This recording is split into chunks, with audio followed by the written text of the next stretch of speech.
I'm Sheryl Bashore, and on this episode of Professional Photographers Podcast, we are going to fix your price list. I think it starts with your marketplace, of course, and imagery. And is your imagery good? Because if your imagery is not good, then in the end, you can't demand pricing.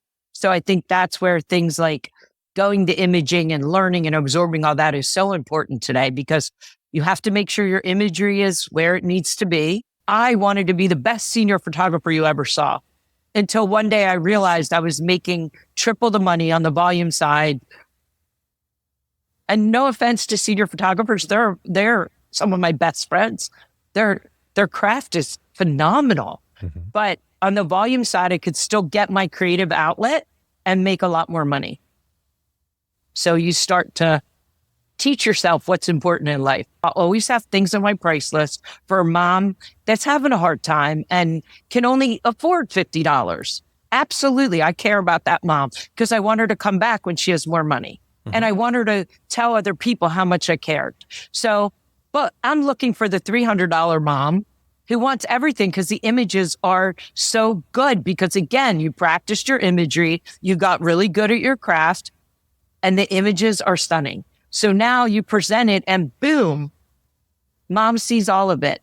Try one team, a small team, your smallest team.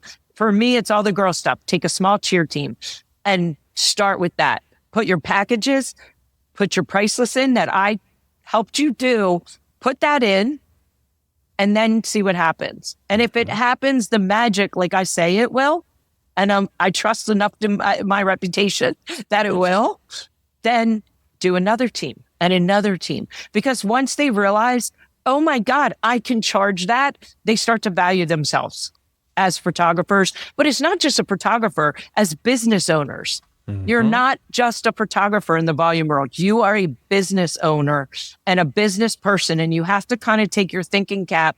You're not just shooting a camera anymore. Think about how photography evolves. And if you don't evolve with it, you are left behind.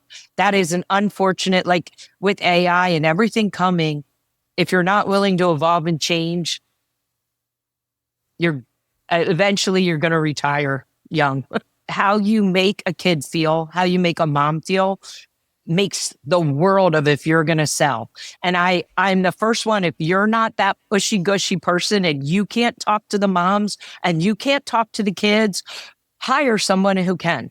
End of story. If the kid has a bad experience, they don't want the pictures. If the kid looks at the pictures and doesn't like them, mom, I don't want them. And the mom will still buy them, but buy less.